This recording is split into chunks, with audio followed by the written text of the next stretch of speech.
से उसके बाद जय भीम, ಸಲಾಮ್ ಅಲೈಕುಂ ರಹಮತುಲ್ಲಾಹಿ ವಬರಕಾತು. ಬಹುಶಃ ನಾಳೆ 30ನೇ ತಾರೀಕು ಸಿಂದಗಿ ಮತ್ತು ಹಾನಗಲ್ಲಲ್ಲಿ ಉಪಚುನಾವಣೆ ಇದೆ.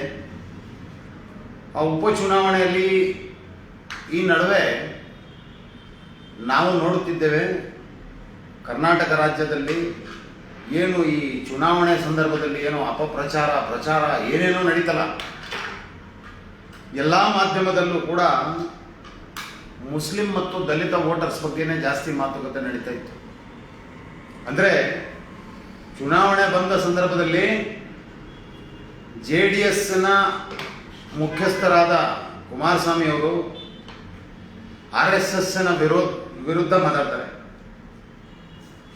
ಆದರೆ ನಿಜಾಂಶ ನಾವು ನೋಡಬೇಕಾದ್ರೆ ಕರ್ನಾಟಕ ರಾಜ್ಯದಲ್ಲಿ BJPಗೆ ದಾರಿ ಮಾಡಿಕೊಟ್ಟಿದ್ದೆ JDS. ಇರಲಿ ಒಂದು ಕಡೆ, ಅದರ ಜೊತೆಯಲ್ಲಿ ಕಾಂಗ್ರೆಸ್ ಪಕ್ಷನೂ ಕೂಡ ಸಾಚಾ ಪಕ್ಷ ಅಂತೇಳಿ ನಾವು ಹೇಳಕ್ಕಾಗಲ್ಲ.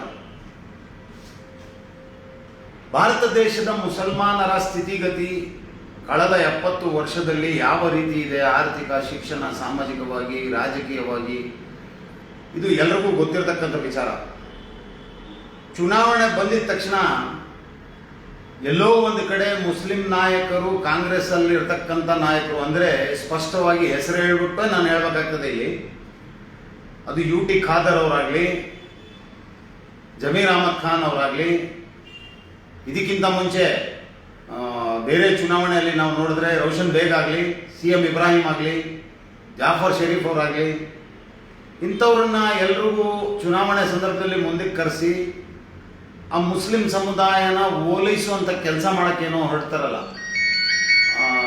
ಅಂಥ ಸಂದರ್ಭದಲ್ಲಿ ಏನು कांग्रेस को वोट नहीं डाले तो BJP आ जाती है. मैं मेहरबानी से आज ज़्यादातर सिंदगी और हानगल के मुसलमानों को समझ में आने के लिए मैं उर्दू में बात करने की कोशिश करूंगा आप लोगों के सामने. पिछले 4 साल पहले जो है हमने सिंदगी में एक उर्दू बचाओ तहरीक एक प्रोग्राम किया हुआ था, जिसकी सदारत मोहम्मद पटेल, दस्तगीर मुल्ला और मैं, और उस प्रोग्राम में जो है चीफ गेस्ट इमरान प्रतापगढ़ी थे. बहुत बड़ा प्रोग्राम था.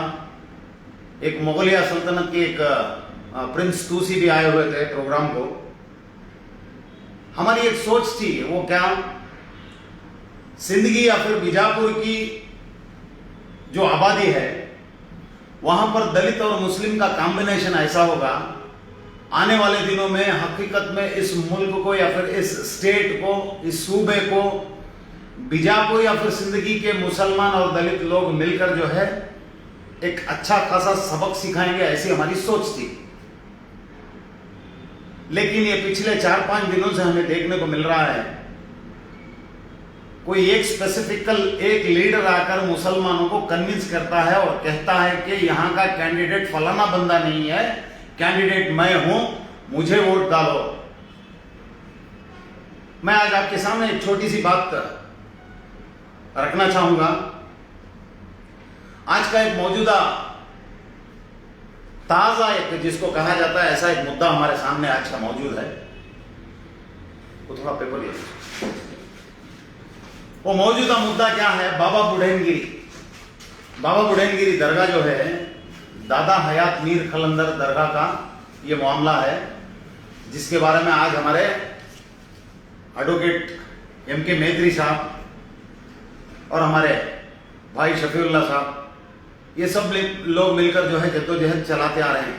बाबा बुढ़नगिरी दादा हयात मीर खलंदर की जो दरगाह है चिकमंगलूर में, जिसको दादा का पहाड़ कहा जाता है, वहां पर CT रवि की तकरीबन 15 साल से बहुत ज्यादा प्रॉब्लम करने का काम अब तक चला आ रहा है वहां पर. मैं आज इस फेसबुक लाइव के माध्यम से आप लोगों को एक बात बताना चाहूंगा.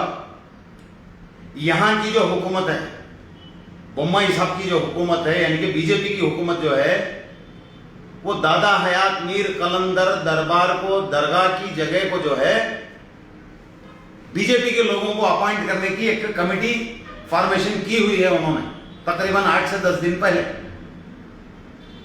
मैं यह सवाल आप लोगों के सामने ये रखना चाहता हूं, क्या ऐसी सिचुएशन में जिसको हमने वोट दिया, वो चाहे कांग्रेस हो या फिर जेडीएस हो, क्या उनको ऐसी इश्यू में बाहर आकर बात करना है या नहीं बात करना है? हमने जिसको वोट दिया है, वोट देने का मतलब रास्ते साफ करना, रोड रास्तों में गड्ढे जो हैं उसको दुरुस्त करना, ये नहीं है।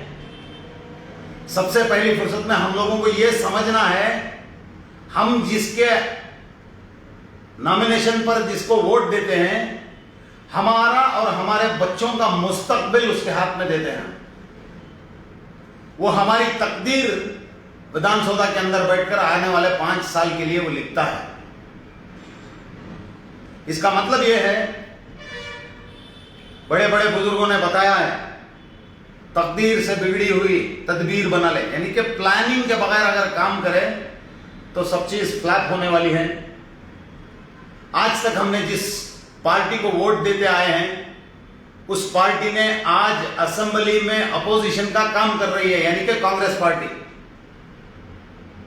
लेकिन जब से यहां पर बीजेपी हुकूमत आई है, मुसलमानों पर होते हुए जुल्म और सितम को उंगलियों में गिना जा सकता है, जिसमें एक बहुत बड़ा मुद्दा है, गौकशी की बिल बनाई गई। उस गौकशी बिल के बारे में काफी सारे लोग जो है बीफ खाने वाले हैं, जिसको बहुसंख्यक कहा जाता है। तो उन लोगों के वोट लेना जो है कांग्रेस पार्टी अपनी जागीर समझती है, लेकिन कभी भी उस गौकशी बिल के खिलाफ असेंबली में ना सिद्धरामैया बात करें और क्लियर कट बोलना है, ना जबीर अहमद खान साहब बात करें। मैं समझता हूं हमारे असल मुद्दों को बात करने की जो जगह है वो असेंबली है। असेंबली में कुछ भी बात करो वो रिकॉर्ड होता है, वहां की डॉक्यूमेंटेशन। वो रिकॉर्ड होने के बाद में उसका एक फैसला लिया जाता है कॉन्स्टिट्यूशन के तहत। वो कॉन्स्टिट्यूशन के तहत जब फैसला लिया जाता है, तब जाकर बिल पास होती है या फिर उसको ऑब्जेक्ट करना पड़ता है। इसका काम या तो रूलिंग पार्टी करती है या तो अपोजिशन पार्टी करती है। हम लोगों ने इस अपोजिशन को मानते हुए पिछली बार सेंट्रल जब इलेक्शन हुआ, तकरीबन 17.3% कांग्रेस को वोट मिले हैं सारे मुल्क में। और क्लियर कट डाटा के हिसाब से मैं बताता हूं, 15% वोट जो है सिर्फ मुसलमानों ने दिए थे कांग्रेस को। अगर ये 15% मुसलमान वोट कांग्रेस को नहीं देता तो आज कांग्रेस का, वो कन्नड़ा में कहते हैं ना, अस्तित्व ने उल्कुंटरलिल्ला। आखिर कब तक हम लोग इस पार्टी को बचाने के काम में अपने हमारे बच्चों का मुस्तकबिल दांव पर लगाएंगे? सियासत को जो है सियासी एतबार से देखने की सख्त जरूरत है दोस्तों। हमारे ऊपर जो है वो जो शतरंज जो चली जाती है, वो शतरंज का खेल हमारे ऊपर खेला जा रहा है, लेकिन हमारे बच्चे और हम लोग जो है क्रिकेट में अपना ध्यान लगाकर बैठे हैं, या फिर हम लोग उनके अपोजिट में कबड्डी खेलने का काम कर रहे हैं। जब सियासत को सियासत के तरीके से समझा जाएगा तो हमारे बच्चों के मुस्तकबिल के साथ कोई खेल भी नहीं सकेगा। यहां का, इस मुल्क का कॉन्स्टिट्यूशन, बाबा साहब अंबेडकर ने जब कॉन्स्टिट्यूशन दिया तब उन्होंने एक बात कही थी असेंबली में, किसी भी मुल्क का दस्तूर या कानून या आइन या फिर कॉन्स्टिट्यूशन जो है, वो चाहे कितना भी अच्छा क्यों ना हो, अगर उसको इंप्लीमेंट करने वाले लोग सही नहीं रहे तो वो कॉन्स्टिट्यूशन सही तरीके से नाफिज नहीं होगा और लोगों को इंसाफ नहीं मिलेगा। ये जो है बाबा साहब अंबेडकर की आखिरी बात थी कॉन्स्टिट्यूशन के अंदर, कॉन्स्टिट्यूएंट असेंबली के अंदर। लेकिन आज तकरीबन 15 दिन से इतना हंगामा हुआ जिंदगी के इलेक्शन के मौके पर, हर न्यूज चैनल में जो है हमारा ही मसला दिखाया जा रहा था। मैं यहां क्लियर कट बता दूं, हमारा मसला मतलब मुसलमानों का मसला, मुस्लिमरा वोटू याव कड़े, मुस्लिमरा वोटू याव कड़े, ऐसी न्यूज बनाकर दिखाई गई। एक जगह पर एक पार्टी अपने आप को सेक्युलर बताती है और एक जगह एक पार्टी अपने आप को सेक्युलर बताती है। आखिर ऐसी सिचुएशन में हम लोगों को करना क्या है? देखिए, दो चीजें होते हैं, एक होता है डिस्कशन, एक होता है डिसीजन। डिसीजन लेने को कहा जाता है फैसला सुनाना। मैं आपके सामने फैसला सुनाने के लिए नहीं बैठा हूं, मैं आपके सामने डिस्कस करने के लिए बैठा हूं। डिस्कस ये है, हमारे इस सूबे में, इस स्टेट में पिछली बार जब लॉकडाउन हुआ था तब काफी सारे लोगों ने जो है कोरोना पेशेंटों को दफनाने का काम मुसलमानों ने काफी सारी जगह में किया गया था। उसके बावजूद भी आज भी मुसलमान को शक व शुबा की नजर से देखा जाता है। कहीं मंगलूर में नौजवानों पर अटैक होता है। हमारे पास काफी मुद्दे ऐसे हैं, नेशनल एजुकेशन पॉलिसी का मुद्दा है जिसको सेंट्रल गवर्नमेंट बीजेपी ने जो है नाफिज करने की पूरी कोशिश की है, जिसको लेकर यहां की कर्नाटक स्टेट गवर्नमेंट भी जो है इंप्लीमेंट करने को आगे आ गई है। ये मामले में मुसलमान काफी सारे कॉलेज के स्टूडेंट्स, जिसमें काफी सारे मस्तूरात यानी लेडीज, कम उम्र बच्चियां थी जिन्होंने प्रोटेस्ट किया था, उनके ऊपर खुलेआम लाठीचार्ज हुई। हमने ये देखा, जो काम अपोजिशन को करना है वो अपोजिशन नहीं कर रही है। हम लोग हर दिन रास्ते पर, नुक्कड़ पर उतर कर हुकूमत की जानिब से जो हम पर हो रहा जुल्म है, उस जुल्म के खिलाफ हम लोग एहतजाज करते हुए हुकूमत को मनवाने का काम कर रहे हैं। कब तक आखिर ऐसे हम लोग संगठन चलाते हुए हमारे मुतालबात को मनाने का काम करेंगे? मेरी बात को समझने की कोशिश कीजिए। मैं किसी पर्टिकुलर पार्टी के खिलाफ नहीं बात कर रहा। क्या हम लोग ऐसा नहीं कर सकते कि जिंदगी में एक मुस्लिम कैंडिडेट है जिसका नाम नाजिया, सर ये नहीं दे इसरो, नाजिया अंगड़ी उनका नाम कुछ है, तो मुसलमान की तादाद वहां पर तकरीबन 32,000 वोटों की है। वो 32,000 वोटों के साथ साथ एससी कम्युनिटी के तकरीबन 30,000 वोट हैं, जिसको कुल मिलाकर तकरीबन 60 से 60 पर 5,000 65,000 वोट्स तक हमारे आ सकते हैं। हम लोगों को हर दिन दलित कम्युनिटी के साथ मिलकर काम करते हुए आ रहे हैं। और जहां तक के अवेयरनेस मैं समझता हूं, बीजापुर जिंदगी में जितना अवेयरनेस दलित और माइनॉरिटीज को है उतना कहीं और दूसरी जगह नहीं है। इतना होने के बावजूद भी क्या हम लोग पूरे मिलकर जेडीएस की एक मुस्लिम कैंडिडेट को जिता नहीं सकते? एक सवाल उठता है।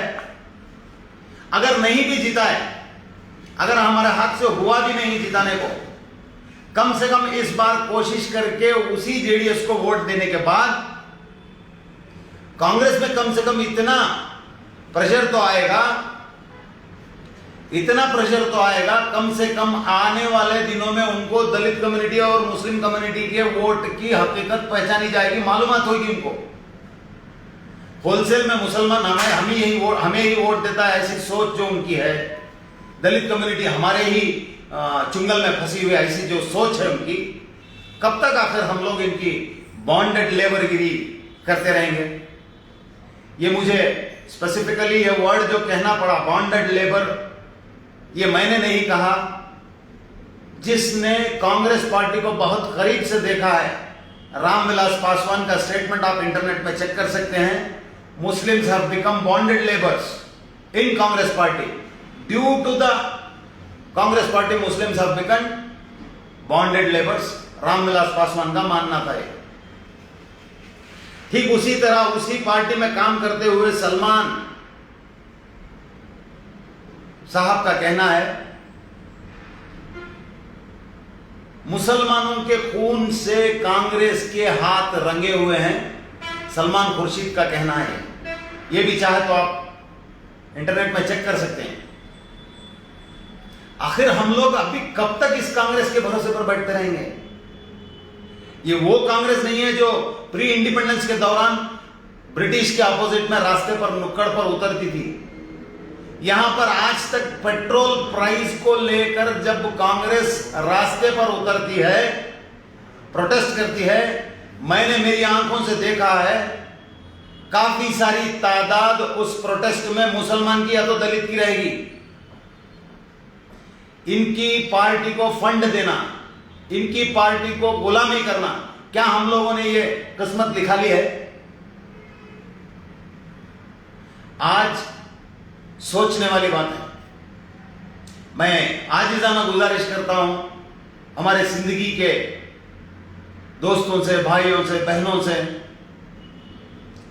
और खास तौर से जो है वहां के उलमाए किराम से। उलमाए किराम के बारे में मैं समझता हूं इस्लाम में एक बहुत बड़ी बात है, अल आइमतुल विरासतुल अंबिया। उलमा जो है अंबिया की विरासत होती है। मेहरबानी फरमाकर इस कौम मिल्लत के बारे में आपकी सरपरस्ती, आपकी रहबरी की जरूरत है। हमारे ऊपर जो होते हुए जुल्म को आखिर हम लोग और कब तक सहते रहेंगे? मैं ये नहीं कह रहा कि उस पार्टी को वोट करो, इस पार्टी को वोट करो। Can't we play pressurised politics in this state? मौका है, दस्तूर है। हमारी हकीकी वोट की कैपेसिटी को अगर कांग्रेस को समझना है तो इस बार हमें जेडीएस को वोट देने की सख्त से सख्त जरूरत है। ये मेरी थिंकिंग है। वजह उसकी ये है, पिछली बार जब कांग्रेस पार्टी ने मुसलमानों को वोट दिया, सॉरी टिकट देने की बात कही, तो ऐसी सूरत में आइए तो ऐसी सिचुएशन में कांग्रेस पार्टी के बड़े बड़े सरबराह लीडर्स ने कहा था, निम्गे टिकट कोट्रे बेरे समुदाय और वोट हाकल्ला रही को कर्नाटक की कांग्रेस पार्टी के लोग कहते थे, नम समुदाय के टिकेट कोट्रे ಬೇರೆ ಸಮುದಾಯದವರು ವೋಟ್ ಹಾಕಲ್ಲ ಅಂದ್ರೆ ನಮ್ಮ ಹತ್ರ ನೀವು ಯಾಕೆ ವೋಟ್ ಕೇಳ್ತಾ ಇದ್ದೀರಿ ಅನ್ನೋ ಸನ್ನಿವೇಶ ಕಾಲ ಈಗ ಕೂಡಿ ಬಂದಿದೆ, ನಾವು ಕೇಳಬಹುದು। खान साहब ಸ್ವಲ್ಪ ನಿಮ್ಗೆ इंटरप्ट ಮಾಡ್ತಾ ಇದ್ದೀನಿ मध्य, थोड़ा उर्दू में मैं बोलता हूँ, बहुत सारे हमारे मुसलमान भाइयों को समझ में आने करके। अगर ये जो लाइट फाइंड आउट करें ना, क्या नाम उनका, थॉमस आल्वा एडिसन की, थॉमस आल्वा एडिसन साहब कहते हैं कि बार एक्सपेरिमेंट करेंगे तब जाको एक लाइट फाइंड आउट करे, सुनो करेक्ट। अगरचे ये कौम एक्सपेरिमेंट करने से रेडी नहीं है तो रिजल्ट कहां से आता? आसमान से उतरता रिजल्ट। जब तक एक्सपेरिमेंट नहीं होता तब तक सक्सेस नहीं होता। अब ये कौन सा मेन इलेक्शन नहीं है, एक बाई इलेक्शन है। Why don't you take a chance by supporting a JDS Muslim candidate? इंशाल्लाह she may win along with the support of all other secular brothers who are supporting Muslims in different fields। यहां पर नहीं vote करेंगे हमारे लिए? जरूर करेंगे। कब करेंगे? मुसलमान अगर एक तरफा होकर नाजिया मैडम के लिए अगर काम कर रहा है तो दीगर कम्युनिटीज के अंदर जो मुसलमानों को चाहने वाले और नाजिया मैडम के अपनी भी पॉलिटिकल फैमिली है, उनको भी चाहने वाले, उनके भी सेक्युलर बहुत सारे हिंदू वोट्स वहां पर हैं, तो सारे लोग मिलकर अगर 70-80 हजार वोट्स अगर आ गए तो बाय इलेक्शन की जो एक्सपेरिमेंट सक्सेस क्यों नहीं हो सकती? अगर खुदा ना करे, चलो इसको नेगेटिवली ले लेंगे, जो ये लोगों का जो दिन रात रोना रोते फिर रहे हैं कांग्रेस वाले कि बीजेपी आ जाएगी, अरे मेरे भाई बीजेपी की हुकूमत सेंटर में है, बीजेपी की हुकूमत स्टेट में है, बीजेपी की ही एमपी जो है बीजापुर डिस्ट्रिक्ट में है, बीजेपी का एमपी। इन सारे हालात के अंदर why don't you take a chance? आ जाने बीजेपी और एक बार, वहां क्या फर्क पड़ रहा है? कितने साल चलेगी? अगले इलेक्शन कितने साल बचा है अभी? 2 साल।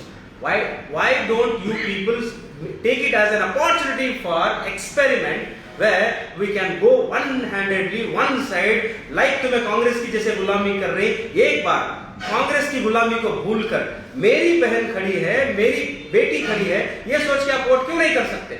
करके देखो एक बार इंशाल्लाह।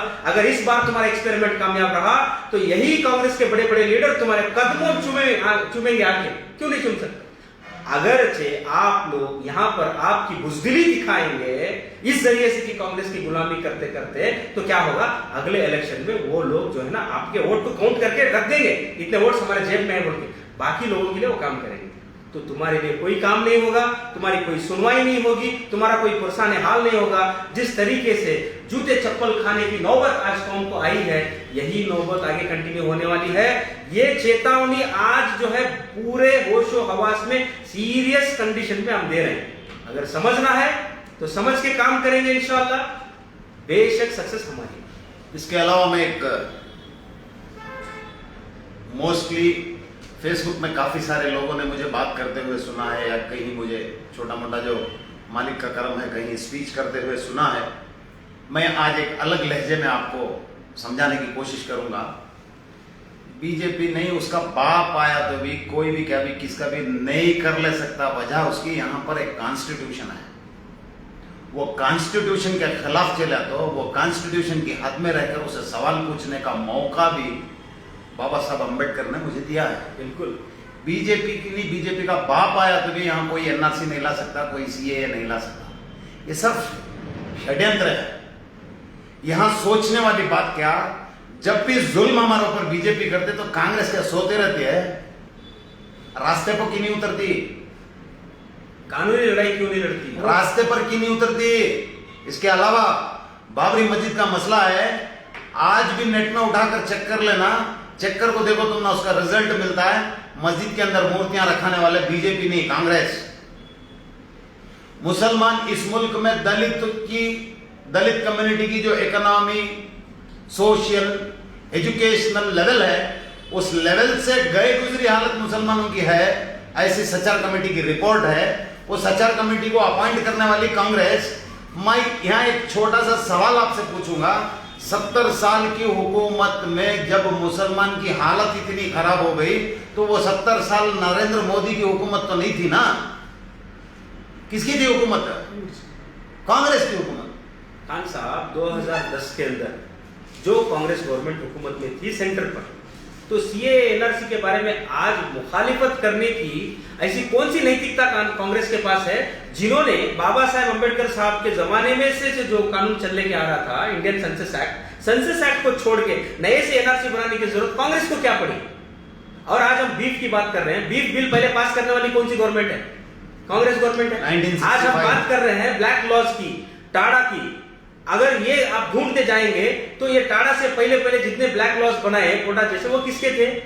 उन्हीं के थे। और जिस कांग्रेस की हम आज यहां बैठ के बात कर रहे हैं, तो कश्मीर में हमारे भाइयों को मारे, कौन सी हुकूमत थी उस वक्त? कांग्रेस की हुकूमत थी। तो क्या कश्मीर के मरने वाले भाई हमारे भाई नहीं है? वो दर्द हमें नहीं होना चाहिए? तो कांग्रेस आज जो तुम्हें दिखा रही है वो जरूरी नहीं कि वो सच्चाई है। तो आज हमें यह भी जानना जरूरी है कि जो लीगल इनकी हिस्ट्री है, जो कानून इन्होंने बना के लाए, वो कानूनों को खंगाल के देखे तो बस इनकी हकीकत क्या है, इनकी सोच क्या है मुसलमान के फेवर में पता चल जाता। बिल्कुल सही, बिल्कुल सही है। तकरीबन एक 7 से 8 साल पहले जो है एक प्रोग्राम हुआ था बेंगलुरु में, यूएपीए को लेकर एक सेमिनार हुआ था। उस सेमिनार में वो शायद ऑर्गेनाइज जो है एसडीपीआई ने करवाया था, मैं भी उस प्रोग्राम में था। वो प्रोग्राम में पूरा डिस्कशन होने के बाद कार्यक्रम का प्रेसाइडिंग जो है, अध्यक्षते जो है जाफर शरीफ साहब थे। जैसे वो पूरा डिस्कशन हुआ, वो ऐसे बैठे हुए थे। मैंने उनसे पूछा क्या हुआ साहब, ये यूएपीए कानून को लास्ट एक साइन बाकी था, वो मईद डालिया जी, मुझे नहीं मालूम इतना डेंजर करके, ऐसी बात थी उनकी। हमारे जो सियासतदान हैं, मैं हमारे उस सियासतदान को अपना एक कलमे की निस्बत वाला भाई मानकर कहता हूं, मैं आपके खिलाफ नहीं हूं। मेरी बात को पहले समझिए आप। इन्नमल मुमिनूना इख्वा, एक मोमिन दूसरे मोमिन का भाई है। मैं आपका भाई हूं, मेरी बात समझिए। आप अपने विकार को संभालना है। अगर वहां पर मैं क्लियर कट बता ही देता हूं, अगले चुनाव में कांग्रेस अगर जीती, जमीर अहमद खान को अगर होम मिनिस्टर बनना है तो डिमांड कम्युनिटी करना ना। बिल्कुल हम करेंगे कम्युनिटी करना। तो क्या करना, आज कांग्रेस को वहां हराना। अगली बार के इलेक्शन में उनको डर होता, उनको डर हुआ में बोलना मुस्लिमರ ಮತ ಬೇಕಾದ್ರೆ ನಮಗೆ ಡಿಪ್ಟಿ ಸಿಎಂ ಕೊಡ್ರಿ, ನೀವು ಕೊಟ್ರೆ ನಿಮ್ಮ ಪಕ್ಷಕ್ಕೆ ವೋಟ್ ಮಾಡ್ತೀವಿ, ಇಲ್ಲ ಅಂದ್ರೆ ಜೆಡಿಎಸ್ ಕೇಳ್ತೀವಿ, ಜೆಡಿಎस ನಮಗೆ ಡಿಪ್ಟಿ ಸಿಎಂ ಕೊಡ್ತದೆ, ನಾವು ಅವರಿಗೆ ಸपोर्ट ಮಾಡ್ತೀವಿ। 100% ऐसा है सिचुएशन। इस सिचुएशन को, सियासत को हकीकत में सियासी एतबार से हमें समझना है। सियासत हम लोग अगर नहीं समझे, सियासत कोई गंदी चीज नहीं है। हाँ, वो एक सियासत जो है वहां पर पॉलिटिक्स चलता है। अगर अच्छे लोग नहीं गए वहां तो अफसोस, जाहिर सी बात है वहां गंदे लोग जाकर सियासत तो करेंगे ही। उलमा की मैं समझता हूं हमारे दीन में अम्रुहुम शुअरा बैनहुम, कुरान की आयत है, जहां ज्यादातर लोगों की जब एक तयशुदा बात आ जाती तो उसको हर कोई मानते, हर किसी को मानना पड़ता।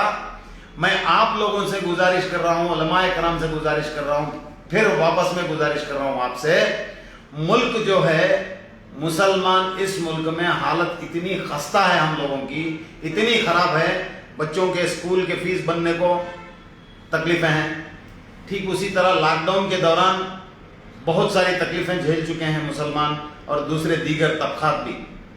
यहाँ पर इकोनॉमी को जीरो करने की कोशिश जो बीजेपी करती है, तो मैं एक सीधी एक सवाल पूछ रहा हूं आपसे, आपके जहन में एक बात को मैं ला रहा हूं। अपोजिशन पार्टी पार्लियामेंट में हो या असेंबली में हो, क्या वो चने खाते बैठती है वहां पर? सवाल तो पूछ सकती है। ठीक है, वो सवाल अगर वहां पूछ रहे हैं, नहीं तो कम से कम एहतजाज करने रास्ते पर तो उतर सकती है। इस बात को समझने के तरीके से समझिए, किसी ने सोनिया गांधी के खिलाफ कुछ कहा तो सोनिया गांधी के फेवर में शोभा करंदलाजे के घर के करीब सुबह 6 बजे उठकर जाकर प्रोटेस्ट किया जाता है। इस बात को नोट कीजिए आप। सुबह के 6 बजे शोभा करंदलाजे के घर के पास मुसलमान इकट्ठा होकर कांग्रेस का झंडा लेकर सोनिया गांधी के फेवर में वहां पर प्रोटेस्ट में जाकर उतरते हैं। क्यों? जब बाबा बुडनगिरी का मसला आया तो कांग्रेस बाहर नहीं निकलती। परसों हाल ही में परमेश्वर का एक स्टेटमेंट है, राम मंदिर पूरा हम लोगों ने बना दिया है, कांग्रेस वालों ने। स्टेटमेंट है, मेरे ही फेसबुक पर चेक करके देखिए, आपको मिलेगा। ऐसी दुगली चाल चलने वालों को जो है मान्यवर कांशीराम साहब ने कहा था, बीजेपी जो है खुला हुआ सांप है, कांग्रेस जो है घास में छुपा हुआ नाग है। सांप भी वही है, नाग भी वही है। तुम लोगों को डरना उससे है जो घास में छुपा हुआ है, वो कब कहां डसेगा नहीं मालूम। ये जो खुला हुआ सांप है बीजेपी, वो आपको डरा रही है। मगर समझिए बात को, आज तक जितने भी हमारे ऊपर एंटी पीपल पॉलिसी जितने भी हो, चाहे किसान के हो, वो चाहे एनआरसी के हो, वो किसी भी एतबार से बिल पास हुए, तो ऐसी बिल को कब कांग्रेस ने अपने हाथ में लेकर अन्ना हजारे के जैसा रास्ते पर बैठाने वाला एहतजाज आज तक क्यों नहीं किया? आज तक कांग्रेस ने किसी ऐसे प्रोटेस्ट को अंजाम क्यों नहीं दिया जो मुसलमान के हक में हो या एससी एसटी के हक में हो या ओबीसी के हक में हो? इनके हक में आवाज उठाने का काम आज तक कांग्रेस ने कभी रास्ते पर बैठकर काम नहीं किया। जब इलेक्शन की बात आती है तो हमारी कौम के लोगों को जज्बात में लेकर, जज्बात के साथ वो आकर एक दूसरे की खिंचाई करते हुए तमाशा बन रहे हैं।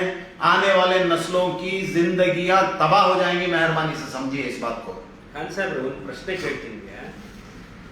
ಈ ಎಲೆಕ್ಷನ್ ಸಮೀಪ ಬಂದಾಗ ಎಲ್ಲ ಮೀಡಿಯಾ ಚಾನೆಲ್ಗಳು ಮೈಕ್ ತಗೊಂಡು ಬರ್ತಾರೆ, ಮುಸ್ಲಿಮರ ಬಾಯಲ್ಲಿ ತುರುಕ್ತಾ ಇರ್ತಾರೆ ಮೈಕನ್ನು. ಏನು ಈ ಬಾರಿ ಯಾರಿಗೆ ಓಟ್, JDSಗ, ಕಾಂಗ್ರೆಸ್ಗ, ಇಲ್ಲ ಇಂಡಿಪೆಂಡೆಂಟ್ ಕ್ಯಾಂಡಿಡೇಟ್ಗ, ಈ ಥರ ಪ್ರಶ್ನೆ ಕೇಳ್ತಾರೆ.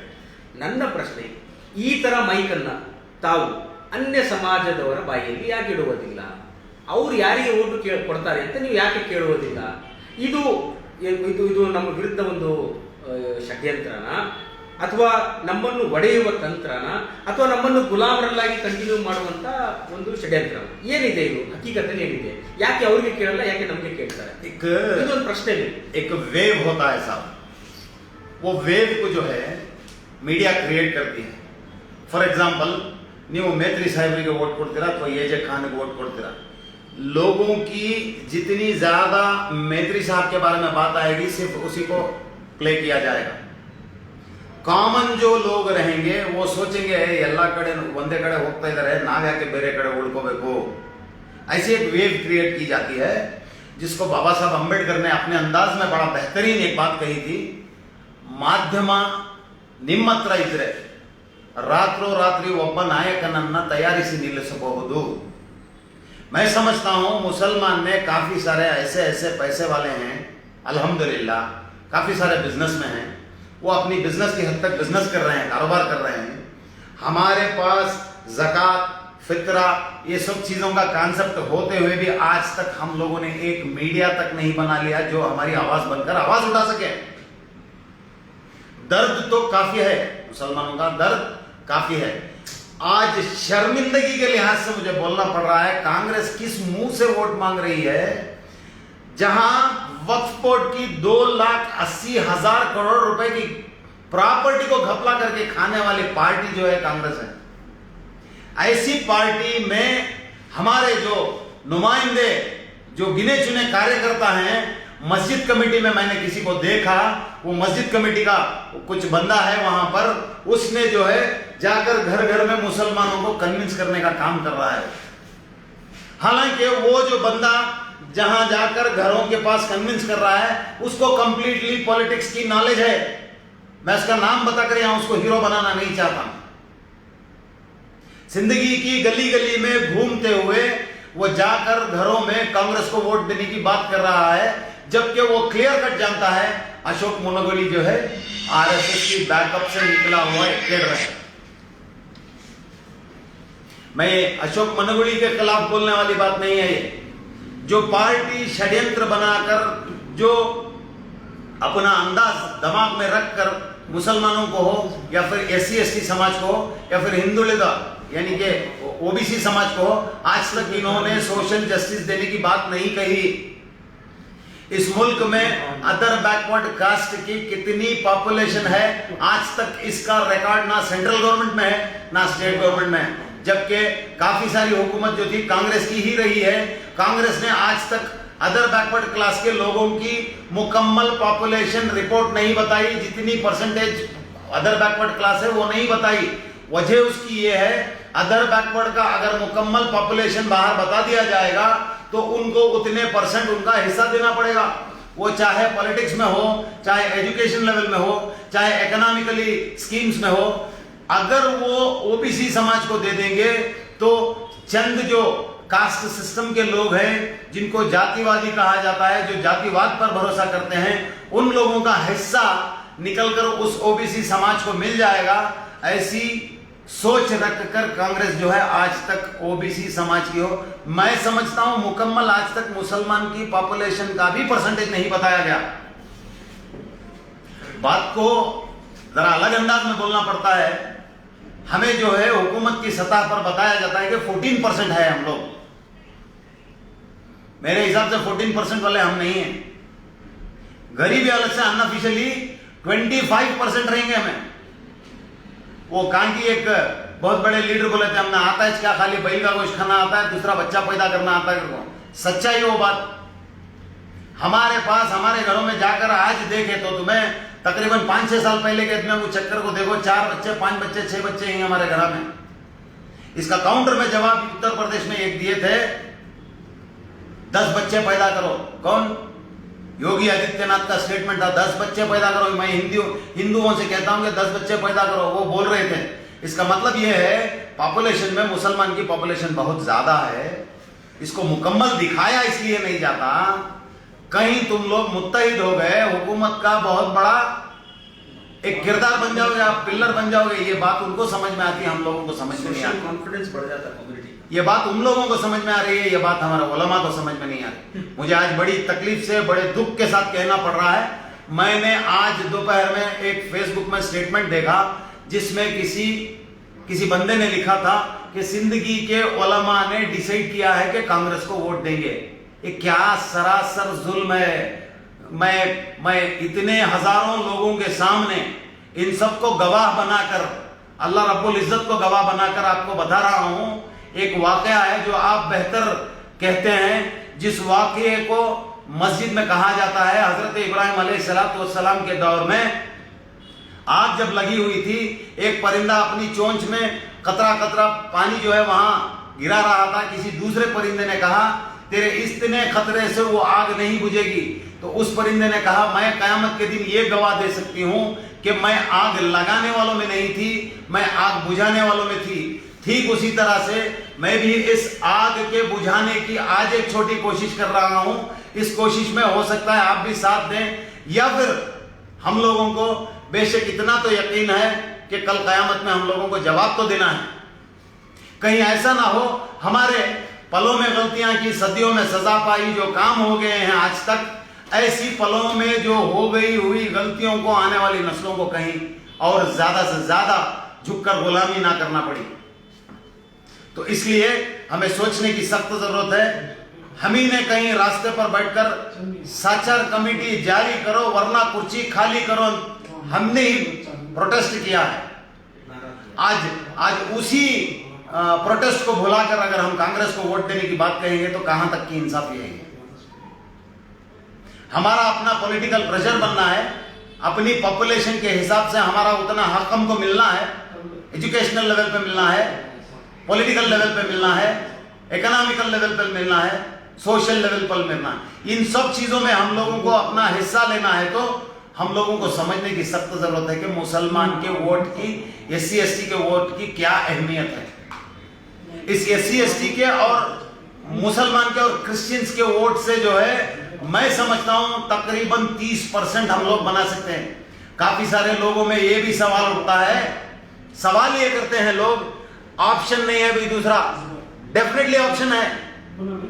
सारे मुसलमान अगर एक होकर वोट कहीं करें तो 15% हो जाएंगे और कॉन्स्टिट्यूशन के हिसाब से, पीपल्स रिप्रेजेंटेशन एक्ट के हिसाब से 6% वोट जिस पार्टी को मिलती है वो पार्टी जो है नेशनल लेवल पर नेशनल पार्टी हो जाएगी, उसका अपना रजिस्टर्ड एक सिंबल हो जाएगा।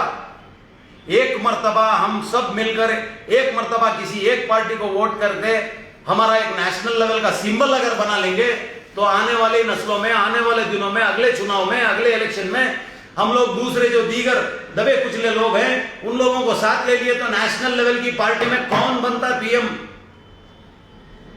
110 रुपए का पेट्रोल।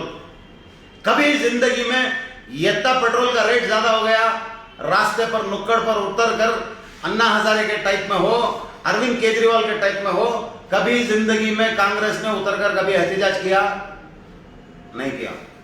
मैं आज यहां मुस्लिम वोटर्स की बात चल रही है तो मुस्लिम वोटर्स के बारे में ही बात करूंगा। कभी जिंदगी में कांग्रेस ने वक्फ प्रॉपर्टी बचाओ आंदोलन किया है? वक्फ प्रॉपर्टी छोटी मोटी नहीं है हमारी। यहां एक करीब में, बेंगलुरु के करीब में एक यलहंका गांव है, वो यलहंका में तकरीबन 1000 एकड़ आपको हजरत टिप्पू सुल्तान शहीद रहमतुल्लाह अलैह की दी हुई मिलेगी, जिसमें आपको मुसाफिर खाना मिलेगा, जिसमें आपको आशुर खाना मिलेगा, लेकिन ढूंढ कर देखेंगे आप तो सिर्फ 5 मस्जिदें मिलेंगी वहां पर, मुस्लिम की तादाद भी नहीं है। वहां पर अब एक ब्रिज बनाया गया है, उस ब्रिज का नाम जो है सावरकर, गोलवालकर, इन लोगों के नाम से बनाई जा रही है।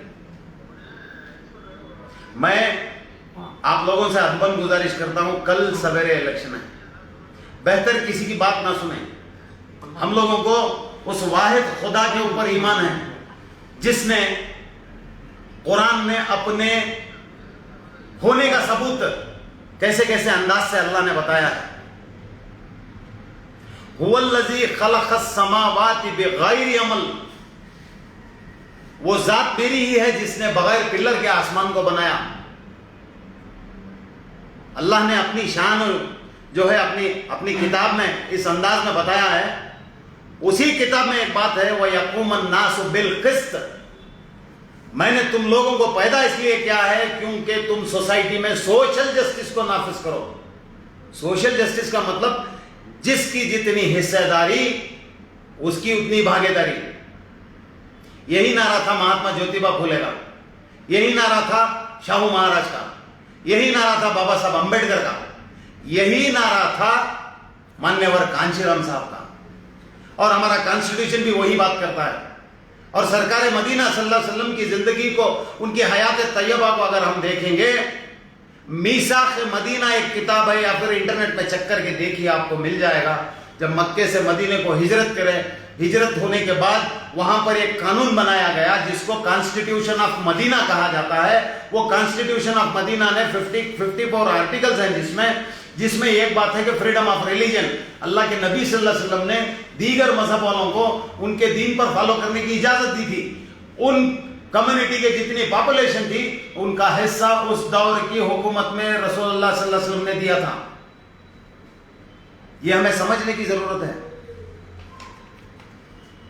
आज मुसलमान कितने भी मस्जिद बना ले, इन लोगों को दिक्कत नहीं है, मदरसे बना ले दिक्कत नहीं है। इनको दिक्कत यह है हमारा जो तरीका है सोशली, इकोनॉमिकली बैकवर्डनेस को बाहर लाना। बीच में डिस्टरबेंस हो रहा, ना जाने कब कौन किधर इंटरनेट काटता है, क्या आज माहौल ऐसा है। बस मेरी बात आप तक रीच करवानी थी। किसी दिन इंशाअल्लाह अज़ीज अगर आपके दिमाग में सवाल जवाब रहे, मुझे सीधे तरीके से बुला लीजिए, मैं आपके सामने हाजिर हो जाऊंगा। कब किसकी क्या गारंटी है नहीं पता। आज जो है हमारे दरमियान पुनीत राजकुमार नहीं रहे, ये भी एक अफसोस वाली बात है। वो हमारी इस स्टेट का एक बहुत बड़ा नायाब जेम था। हमने उनको पर्सनल मिलकर जब बात की थी, उस वक्त में वो बंदा इतना डाउन टू अर्थ था, कभी जिंदगी में तकब्बुरी के हिसाब से नहीं काम करे उन्होंने, तो हमने उनको इतना करीब से देखा है। आज वो हमारा एक नुकसान है। ऐसी सिचुएशन में मुझे आज ये सियासत बैठकर बात करने की बड़ी तकलीफ हुई। वजह उसकी ये थी कि आज बात करना, कल जो है मैं समझता हूँ इलेक्शन वोटिंग डे है। हमारे बच्चों का, हमारा मुस्तकबिल हमारे हाथ में है। किसी की राय नहीं लीजिए, मेहरबानी फरमाकर 2 रकात नमाज पढ़कर। हमारे पास सलातुल हाजत की, इस्तिखारा का भी तरीका है हमारे पास। आप खुद इस्तिखारा कर लीजिए अल्लाह रब्बुल इज्जत के सामने, किसे चुनना है, क्या करना है। आपको जब समझ में आ जाएगा इंशाअल्लाह अज़ीज, ये हमारे लिए एक रोल मॉडल है सारी एंटायर इंडिया के लिए। इसको समझकर काम करेंगे तो इंशाअल्लाह अज़ीज हमारे बच्चों का मुस्तकबिल भी भला हो जाएगा और हम किसी से डरेंगे नहीं। वजह उसकी यह है, हमें काफ़ी सारी जगह में अल्लाह रब्बुल इज़्ज़त ने कुरान में फरमाया है, ये दुनिया एक खेल तमाशा है, बस छोटे चंद दिनों की।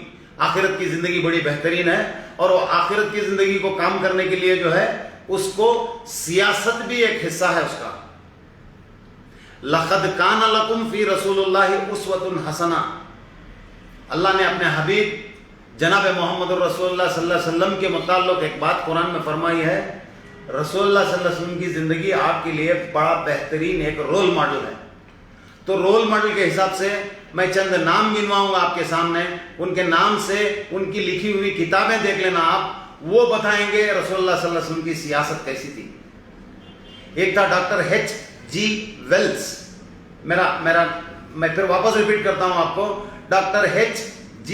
वेल्स, इसने एक किताब लिखी थी the 2 lives of prophet Muhammad सल्लल्लाहु अलैहि वसल्लम। एक जो है अपनी माइनॉरिटी जिंदगी थी सरकार दो आलम सल्लल्लाहु अलैहि वसल्लम की मक्का में, दूसरी जो है मदीना में मेजॉरिटी जिंदगी थी। आप जब माइनॉरिटी हैं तो कैसी जिंदगी करना आपने दिखाया है, आप जब मेजॉरिटी में रहे तो कैसी जिंदगी करना आपने सिखाया है। जिस कौम में वजू का पानी तक ज्यादा जाया करने की इजाजत नहीं है, पड़ोसी जब भूखा रहे तो अच्छा मुसलमान नहीं हो सकता, ऐसे ऐसे चीजें जब सिखाई गई है तो क्या सियासत के बारे में नहीं सिखाया होगा। हमें उस एतबार से देखना है, उस नजरिए से देखना है। वो डॉक्टर H.G. वेल्स रसूलुल्लाह सल्लल्लाहु अलैहि वसल्लम के बारे में लिखता है, Muhammad past as a statesman in Medina. Statesman के माने सियासतदान। एक है माइकल H. हार्ट, उसने एक किताब लिखी दी 100 top most personalities of the human history. Influential persons, तो वो इन्फ्लुएंशियल पर्सन्स में ह्यूमन हिस्ट्री के अंदर 100 बड़े नामदार लोग कौन हैं, ऐसी एक किताब माइकल H. हार्ट लिखता है और उसमें सबसे नंबर 1 देता है रसूलुल्लाह सल्लल्लाहु अलैहि वसल्लम को। आप इंटरनेट में चेक कर सकते हैं, मैं बोल रहा हूं, आंख बंद करके मान लेना जरूरी नहीं है। तो वरफ़ाना लका ज़िक्र, अल्लाह ने जिनकी जिक्र को बुलंद कर दिया है, दीगर मजहब वाले उन लोगों के, उनके बारे में जो है तारुफ करते आ रहे हैं। हम लोग सरकार दो आलम सल्लल्लाहु अलैहि वसल्लम के नाम पर मर मिटने वाले लोग हैं, क्या हमें वो देखने की जरूरत नहीं है? अल्लामा इकबाल एक बात फरमाते थे रहमतुल्लाहि अलैह, मैं आखिर में उनकी वो बात कहकर मेरी बात को खत्म करूंगा। किसी ने पूछा था अल्लामा इकबाल रहमतुल्लाह अलैह से, इमाम कैसे होना? तो उन्होंने बताया, वो पूछते हैं इमामत की हकीकत मुझसे, वो पूछते हैं इमामत की हकीकत मुझसे, खुदा उनको मेरी तरह साहिब असरार करे, है वही तेरा इमाम बरहक जो तुझे हाजिर और मौजूद पर बेदार करे। हाजिर और मौजूद को समझकर जो बात करेगा, आज ऐसे आलिम की, ऐसे इमाम की सख्त जरूरत है। मैं समझता हूं हमारे उलमा में जो दूरंदेशी की नजर है, शायद ही किसी कौम और मिल्लत में होगी वो। मैं हमारे उलमा को सलाम करता हूं, काफी सारे जगहों में उन्होंने जो है बहुत बड़े बड़े डिसीजंस लिए हैं कौम को मद्देनजर रखते हुए, और आज भी एक सही फैसला लेने की घड़ी है। इस घड़ी को बहुत कीमती समझकर आज हमें फैसला लेने की सख्त जरूरत है। और मैं आपसे एक पर्सनल रिक्वेस्ट, एक गुजारिश एक और करूंगा, हाथ जोड़कर गुजारिश करूंगा। हमारे पास जो है मीडिया नहीं है, हमारी न्यूज आवाम तक नहीं पहुंचती है। हमारी इस न्यूज को मेहरबानी फरमाकर हानगल और जिंदगी के हर वो घर तक पहुंचाएं जहां इंसान को इंसान समझने वाले लोग हैं। मुसलमान समझना है या फिर दलित समझना है या फिर एससी समझना है, एसटी समझना, ऐसे लोगों तक नहीं, इंसान को इंसान समझने वाले लोग जहां है वहां तक पहुंचाएं। हो सकता है अल्लाह उनके दिलों में मोहब्बत डाले, कल सवेरे कुछ ऐसा डिसीजन ले जिससे जो है हमारे आने वाले बच्चों के लिए, हमारे लिए, सबके लिए भलाई हो। आखिर में एक और बात अल्लामा इकबाल रहमतुल्लाह अलैह की, ये कहकर मुझे बात को खत्म करने दीजिए। सरकार मदीना सल्लल्लाहु अलैहि वसल्लम के बारे में फरमाते हैं वो,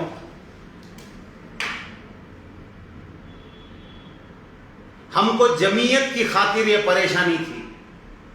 हमें हमारी जमातों की परेशानी है, कोई तबलीग, कोई सुन्नी, कोई अहले हदीस, कोई अहले बैत, कोई शिया। हमको जमीयत की खातिर ये परेशानी थी, वरना उम्मत तेरे महबूब की दीवानी थी। बेशक, वरना उम्मत तेरे महबूब की दीवानी थी। हमसे पहले था अजब तेरे जहां का मंजर, कहीं माबूद थे पत्थर, कहीं मस्जूद शजर।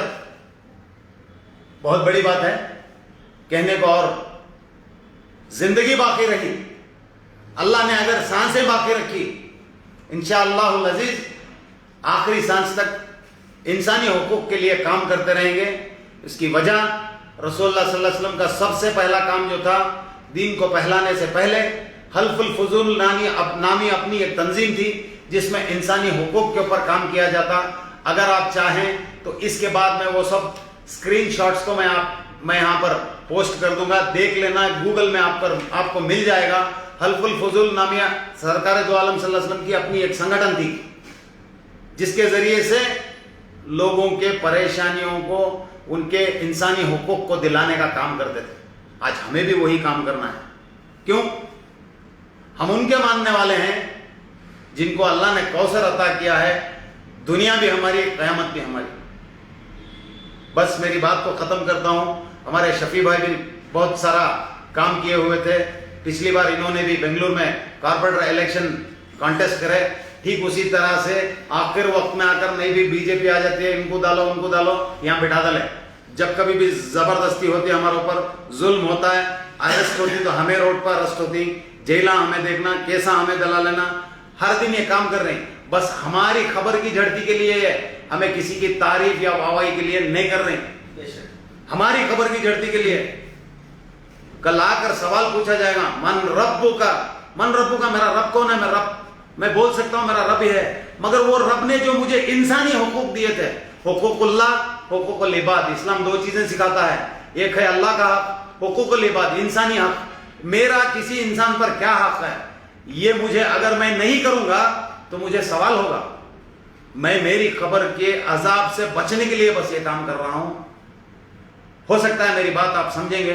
अगर मेरी बात आप तक पहुंची, हम लोगों के लिए दुआ भी करना, और अल्लाह रब्बुल इज्जत से दुआ कीजिए कि आने वाले दिनों में जिन्होंने भी हमारा तमाशा बनाया इस 70 साल में, इन लोगों को रास्ते पर, नुक्कड़ पर ले लगाकर इनके जो छुपे हुए अंदाज में सियासत करना जो चल रहा था इनका, इसको बाहर लाएंगे जरूर।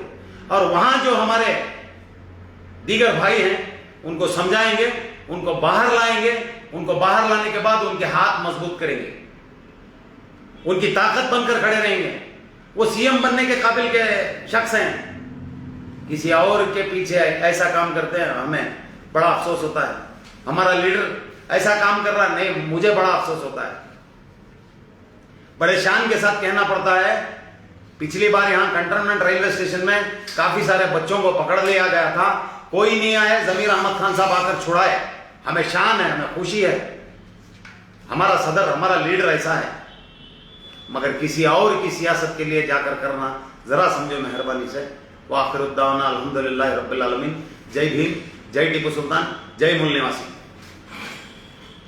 ಸರ್ ಸೇವ್ ಮಾಡಿದ್ದಾರೆ